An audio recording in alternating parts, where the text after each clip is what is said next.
Histórias assombradas. Visitei o umbral. É um moço que nos conta. Oi, Ana, tudo bem? De antemão, te aviso que todos os nomes deste relato já estão trocados. Muito obrigada. Eu sou de Fortaleza e aqui quem conta o relato é um moço.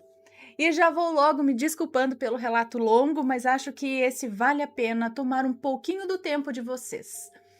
Ana, tem dois casos de mediunidade muito fortes na minha família, o da minha mãe e o da minha avó. A minha mãe, recentemente, tem quase todas as noites visitado o umbral, quando dorme em missões de resgate. Apesar de ser católica, ela acredita cada vez mais em projeções astrais, pois todas as noites ela sai do corpo e é recebida por um grupo de freiras que a instruem em missões de resgate no Vale Devastado. Ela diz que sente muito medo, mas as freiras dizem estar ensinando para que ela aprenda a servir. As projeções da mamãe são um assunto que irei tratar em um outro relato. Neste, gostaria de falar das minhas. Eu tenho um histórico com receber mensagens em sonhos e enxergar o meu próprio corpo durante o sono. E o que vinha saber ser projeções astrais. Te mandei uma vez um relato, Ana, de uma das primeiras projeções, quando fiquei preso em uma espécie de universo invertido. Parecia uma versão espiritual da minha própria casa, mas de todas as minhas projeções, essa foi a mais marcante. E eu estou escrevendo este relato ainda um pouco atordoado. Eu lembro que nessa projeção eu volitei, ou seja, voei até um vale devastado. Por onde eu andava, Ana, as pessoas sofriam. Ouvia choros e pessoas amarradas e correntes. Ouvia choros e pessoas amarradas a correntes pesadas, que mais pareciam suas próprias culpas e faltas. Estendendo a mão até mim, essas pessoas estavam. Entre elas pareciam andar espíritos de trevas, assustadores, com espíritos plasmados nas formas mais horríveis, horripilantes. Pareciam como carcereiros, quererem assustar aquelas pobres almas. Um deles tinha, inclusive, a caracterização de chifres, Ana. E eu me perguntei se o que aprendi serem demônios seriam aqueles espíritos cruéis e rebelados. Andei mais um pouco naquela planície escura e ela ia deixando de ter a aparência de uma cidade devastada por uma guerra para tornar-se somente um vale devastado. E então me aproximei do que parecia ser um coliseu, mas um coliseu em frangalhos. Lá eu ouvia gritos e choros, e uma parte dele queimava. Parecia guarnecido por espíritos hostis. Eu juro, Ana, isso me lembrou muito, não sei porquê, as descrições do Hades, do Tártaro, na mitologia grega. Eu fui uma criança apaixonada por mitologia grega e aprendia que algumas almas iam parar naquele lugar. Eu, naquele momento, era um misto de horror e fascínio. Eu era obcecado por mitologia greco-romana e a história de Atlântida. O que vinha descobrir ter uma relação com a minha vida passada. Mas esse é um assunto para outros relatos. Adentrei aquele coliseu e lá dentro o cenário era mais aterrorizante que o do vale ao redor. No centro do coliseu, pessoas eram atacadas e chicoteadas por espíritos ruins na arena. Nas arquibancadas, outros espíritos assistiam e pareciam enebriar-se de prazer com a cena. Riam e debochavam, e por trás das arquibancadas existiam portões. Os portões gradeados nada mais eram do que celas que guardavam espíritos aprisionados. Entrei em uma das celas e frente a frente havia duas mulheres amarradas, ambas com uma máscara de ferro que lembrava uma máscara da vergonha. Elas estavam amarradas de joelhos e pareciam ser mãe e filha. E ambas pareciam muito finas, adornadas com joias e vestidos de cor branco e púrpura. A mãe, indignada, bradava com ódio e arrogância: Eu sou uma rainha, uma nobre da Gália. Eu não mereço estar nesse lugar. Eu tenho poder, eu tenho escravos.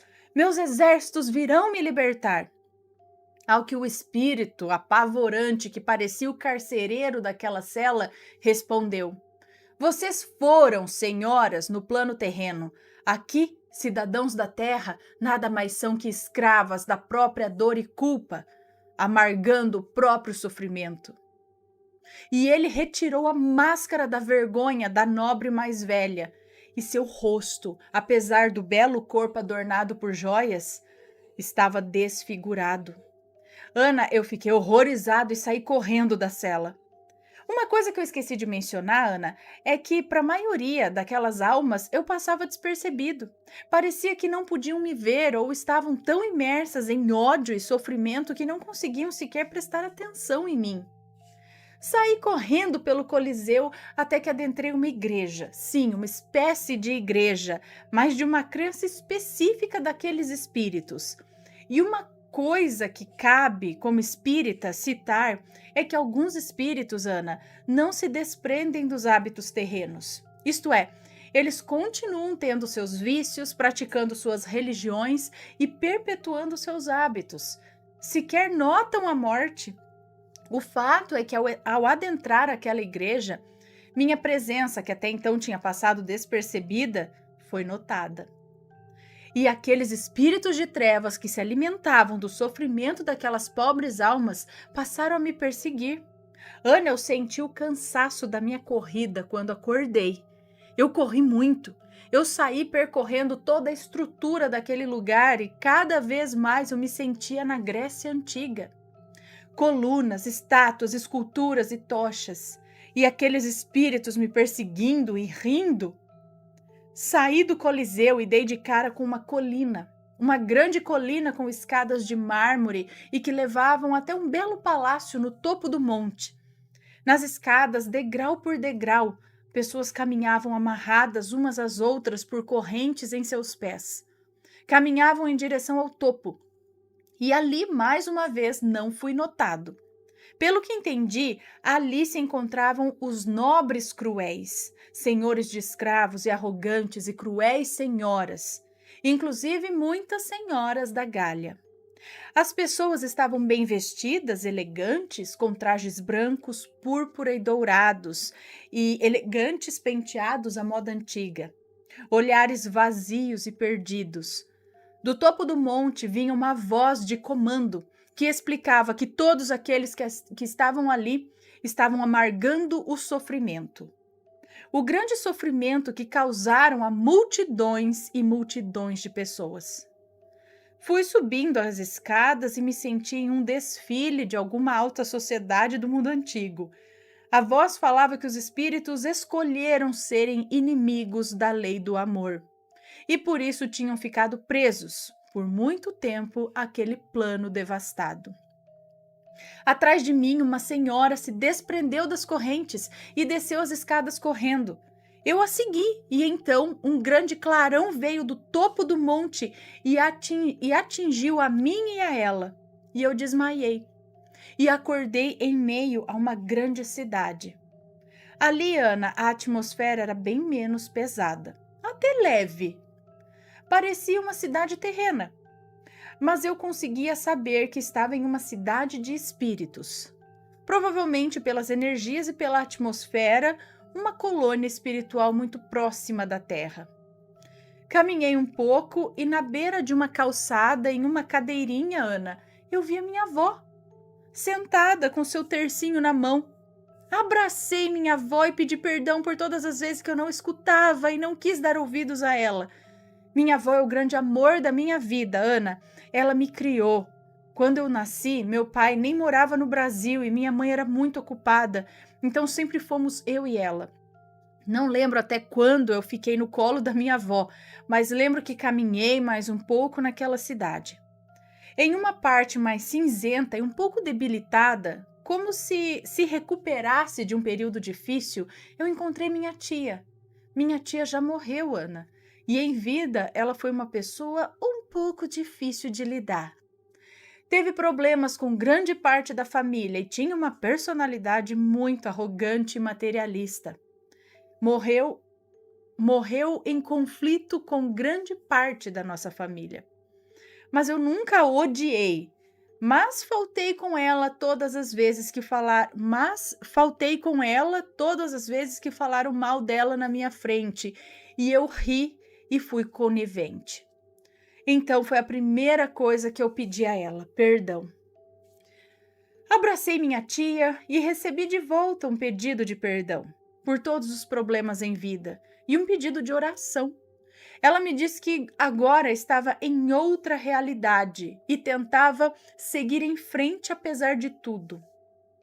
Eu falei que eu e minha avó guardávamos muito carinho pelos momentos bons que tivemos com ela, que a morte tinha passado uma borracha nos erros e que agora eu queria que ela seguisse em frente de coração leve, porque ela nos perdoou e nós perdoamos ela. Abracei minha tia um pouco mais forte e pouco tempo depois voltei para o corpo. Acordei, liguei para minha avó, pedi que ela colocasse a minha tia nas orações. Minha avó, médium, de vez em quando, a vê no jardim. Uma vez ela ouviu minha tia Margot gritando seu nome no jardim. Correu e a viu, olhando as flores. E logo em seguida Margot sumiu. Como espírita, Ana, cabe citar que nós espíritas não acreditamos em um Deus punitivo. O umbral, para nós, não é um lugar de punição, mas sim a junção de muitas almas que, em sofrimento, atraídas pela vibração uma das outras, criam uma atmosfera de tristeza e decadência. Mas elas podem sim sair dali. Basta deixarem o orgulho de lado, elevarem os pensamentos e quererem, e pedirem. Muitos espíritos se recusam a ser socorridos e continuam a sofrer no umbral por opção. Outros, como a senhora da Gália, sequer acreditam que morreram. Pensam que ainda estão em vida, com suas posses, seus bens e seus vícios. Mas não acredito que seja uma punição. E cabe citar também que o umbral, ou a camada que visitei dele, não é necessariamente como eu vi. Nós, quando saímos do corpo durante o sono, vemos o mundo espiritual como ele é. E o nosso corpo, com suas crenças limitantes, reproduz no sonho e na projeção a nossa visão do mundo espiritual da forma como ele é capaz de entender. E assim eu te digo o que vi de forma honesta. Então, ele viu como se fosse a Grécia Antiga, essas coisas, mas de repente, se eu for, eu posso ver como se fosse, sei lá, a cidade de São Paulo, não sei, gente, assim, sabe, ou uma fazenda, alguma coisa, cada um vê de um jeito, do jeito que entender, do jeito que entendi, acho que é isso, né? Bom, Ana, se não for pedir demais, queria te pedir, que eu avisasse quando eu contasse, beleza. Ok, um forte abraço, assombrados. Em breve volto com mais relatos. Um beijo para você, obrigada por compartilhar a sua experiência conosco.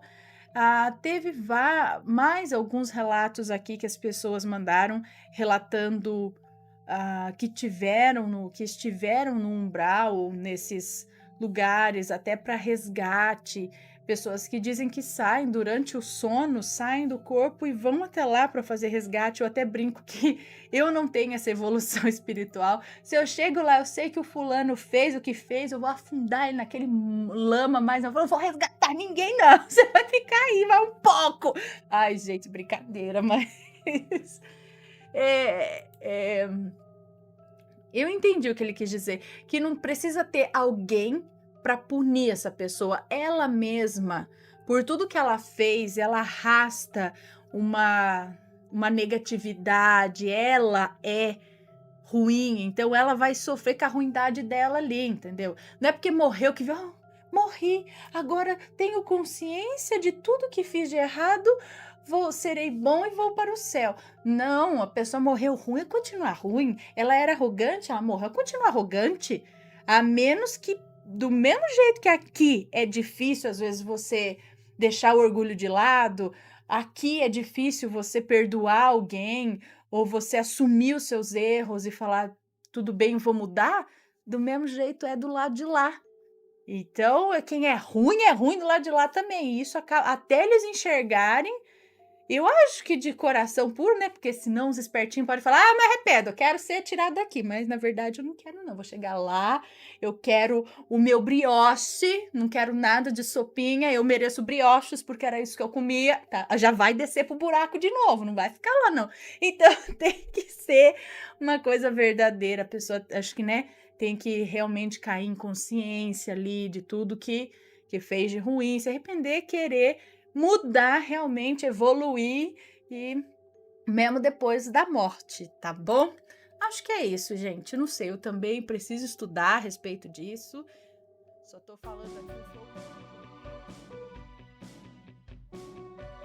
Está gostando dos relatos no Reverso Assombrado? Então não se esqueça de deixar o seu like. E é claro, se ainda não for inscrito, se inscreva.